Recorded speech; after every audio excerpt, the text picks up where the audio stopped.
Well, hi there. Today is concept of cross multiplying. That's what almost everybody calls it. Those people who actually do it understand that it's called cross multiplying, but everybody just actually goes a little simpler than that. We do what we call the move and swap.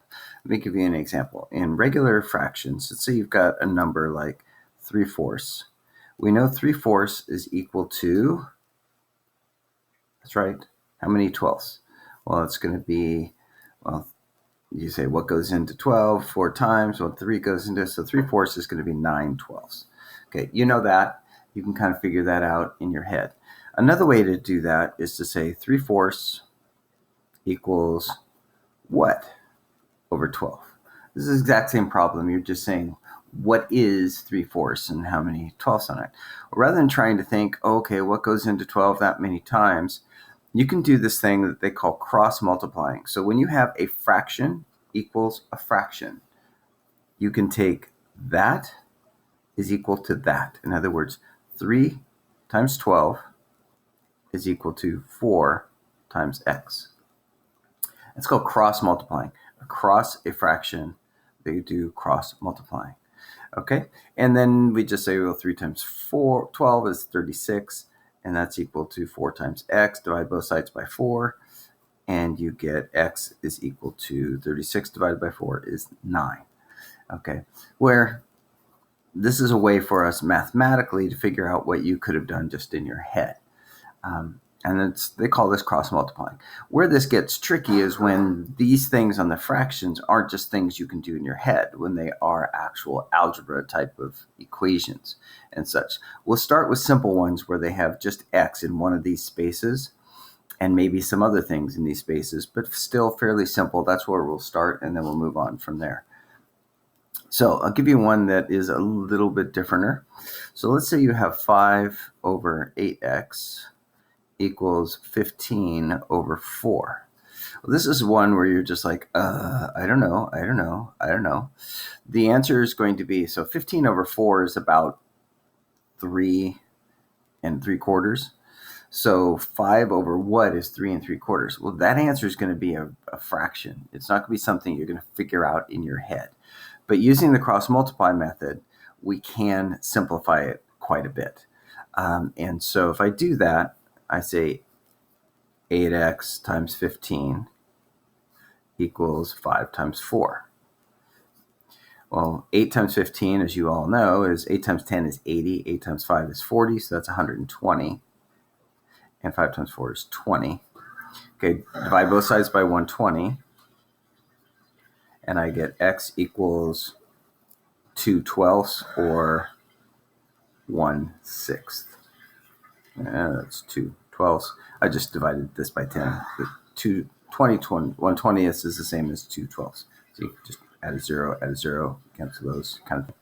Anyway, so you get 1/6. So I never would have guessed in this original problem that x was 1/6. So I had to use this method here to do it. Okay, I'll give you one more shot at that. Let's say you have 1/7 equals 4x over 35. Again, these are just examples where it's like, why would you ever see this problem? Well, you wouldn't, but the technique is what I'm looking for here. So cross multiplying, 7 times 4x is 28x. 1 times 35 is 35. X equals, divide both sides by 28, and I get 35/28. And that's the answer. So that would be typically what you would do. You would just do 7 times 4 is 28. Or you could write 7 times 4 like I did here, where I just wrote them out. But this is kind of the 3 typical steps you'll do when you get reasonably good at this.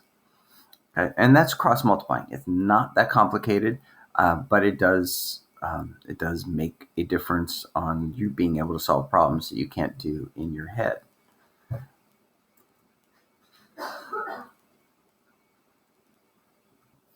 Okay, I'm going to move on this to a different concept called move and swap.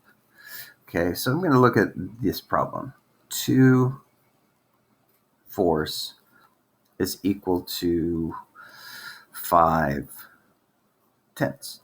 Okay, that's a half. 2/4 is a half. 5/10 is a half. So I know those two are equal. So 2/4 and 5/10. Yay, big deal. Okay, cross multiplying, 4 times 5 is 20, 2 times 10 is 20. See, cross multiplying works. That's not the point. What I'm going to do is, if I had a problem like this, I need to recognize that I can move and swap things. If I have a fraction equals a fraction, I can move things along the diagonal. So in other words, I can take this 10, for example, and move it along that diagonal. And that would become 2 times 10 over 4 equals 5. And when I move something, I replace it with a 1. And so is this true?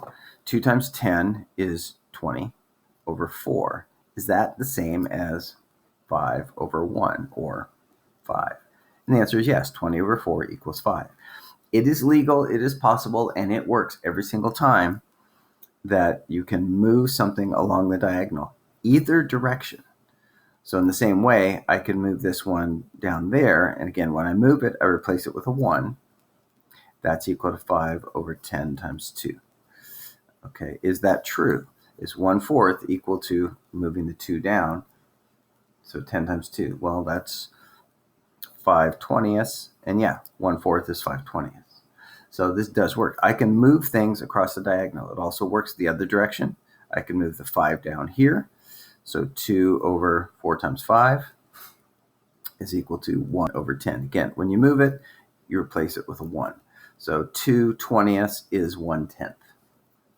2/20ths is 1/10. Okay, so this works. I can move things across each diagonal.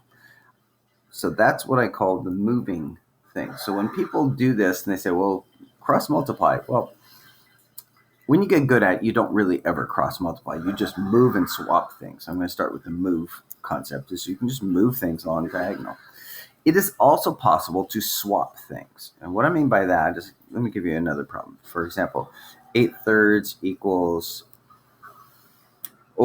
16 6.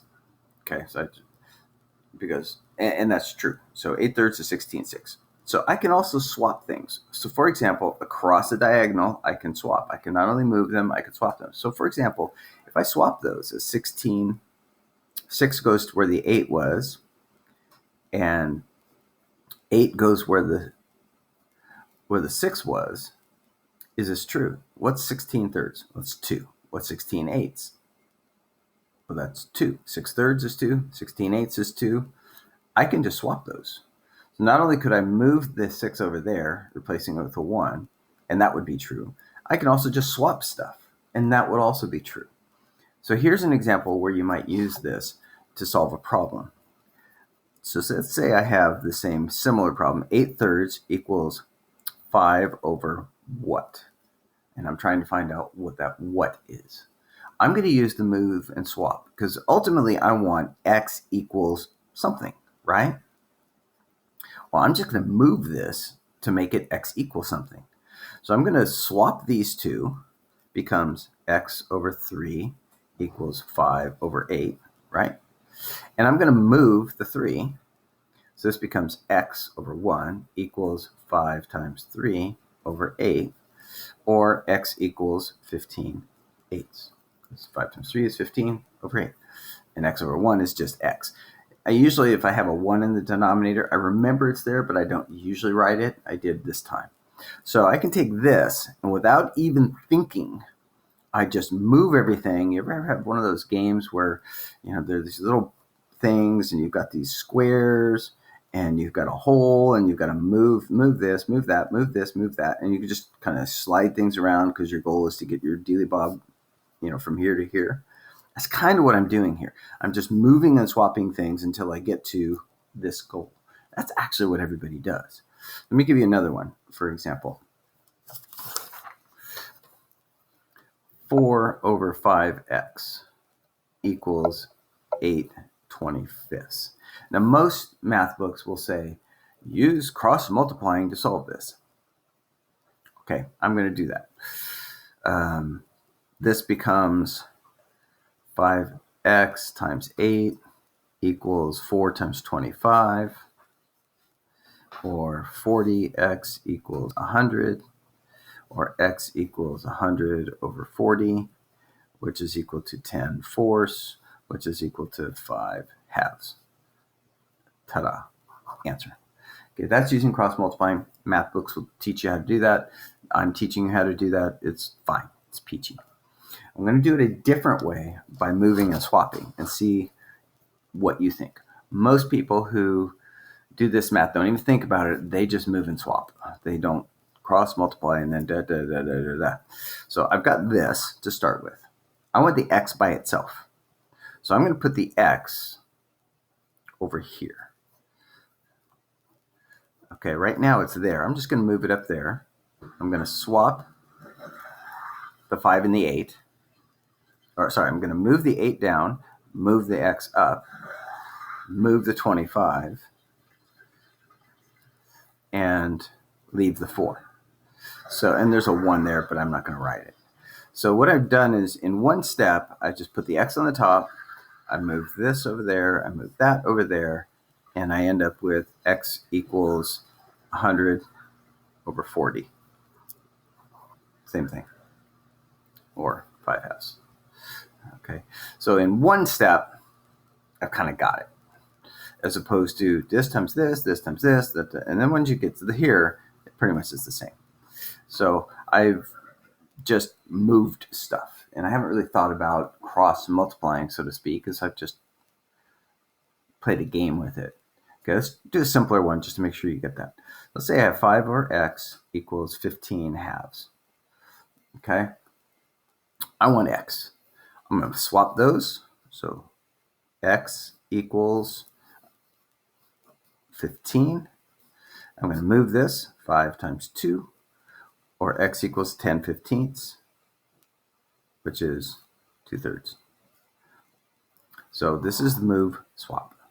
I get the x by itself, move everything else, or swap everything else if I need to, and boom, got the answer, which is different than x times 15, 2 times this, take this, divided by that. So nobody does those extra things in cross multiplying. Even though they know how to do it, they just don't do it. So this is moving and swapping and cross multiplying.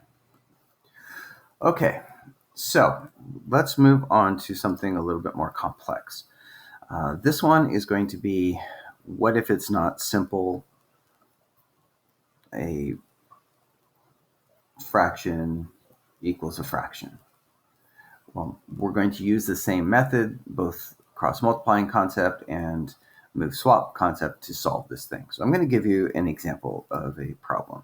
Say you've got 2/5 equals 3x over 4 plus x. Okay, in this case, you're like, what do I do? Well, remember, we did this at the beginning of the year. When you have fractions, what is the one thing we know? We hate fractions. Let's just solve it this way. I'm going to make it a little bit different.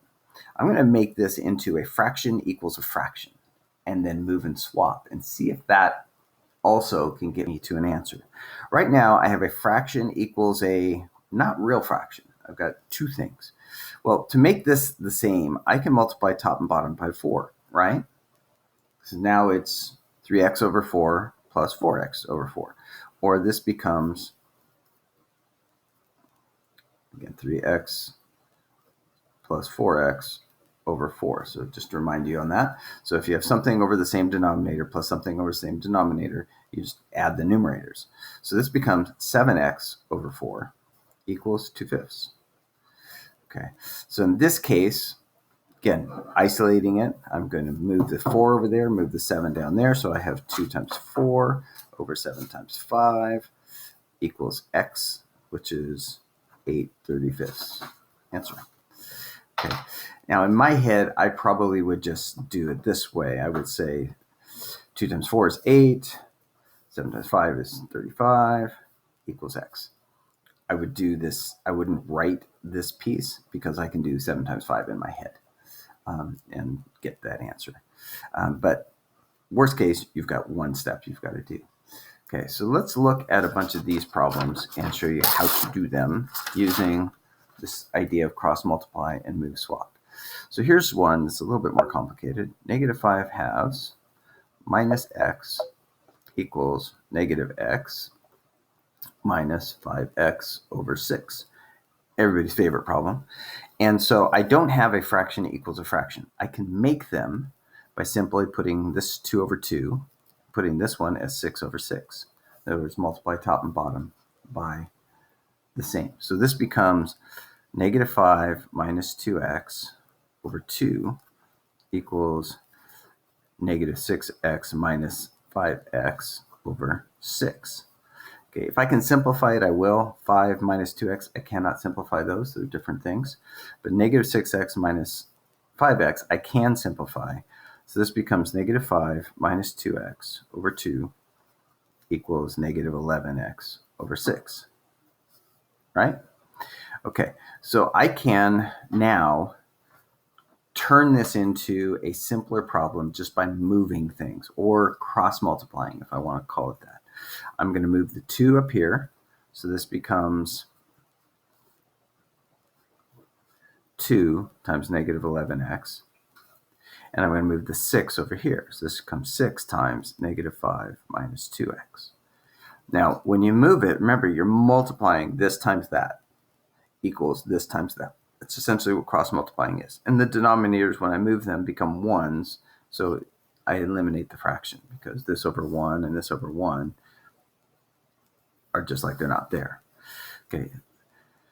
But I don't just move the 6 and put it out front. 6 times whatever that is, and it's 2 times whatever that is. So this then becomes 6 times negative 5 is negative 30, and 6 times negative 2x is negative 12x, equals 2 times that, which is negative 22x. Add 12x to both sides, and I get negative 10x equals negative 30. So x equals 3, because 3 times 10 is 30. And so now I've taken a fairly complicated problem, or the original one, and figured out what that was. I'll do one more, and then I'm going to leave you to doing your homework with it. So here we go. Let's try x over 2. This is the famous x over 2 minus 2 equals 5x over 4 plus 5x over 4. There's lots of different ways you can do this one, but this one is not too bad, because notice these already have a common denominator. You are allowed to use things you know and put together all of the stuff you've learned in math to solve it. Well, 5x over 4 plus 5x over 4 is just 10x over 4. Right? I got 5 bananas plus 5 bananas equals 10 bananas. Okay. This case, I need to have the common denominator of 2, so I multiply top and bottom times 2 on that one, and I get x minus 4 over 2. You with me? Okay, now I'm going to use this cross multiplication thing where I say this times this equals this times this. So I have 4 times x minus 4 equals 2 times 10x. Get that times that equals this times this. This is 4x minus 16. 4 times x is 4x. 4 times negative 4 is negative 16. 2 times 10x is 20x. Subtract 4x from both sides. I get 16x equals negative 16. Therefore, x equals negative 1. And I'm done. So you're going to do problems 1 through 18 on page 38 and 39. Okay? And we'll start with that. And if we get any further, I'll let you know in class. That's it.